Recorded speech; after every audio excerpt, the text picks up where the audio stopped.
have somebody do it to you. So you're going to go one hand on the front, one hand on the back, put the pin roller next to your side, and then look down and away.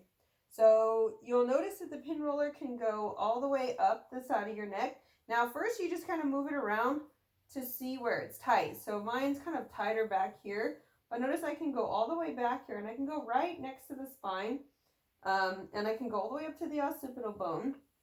Back here on these muscles back here, I can come to the side and do a little more of the sternocleidomastoid muscle. Here, I can kind of do a little bit of the top of the shoulder. So this range isn't that hard with this backhand. This range is even easier with this hand, depending on how loose or how tight this tricep is on them.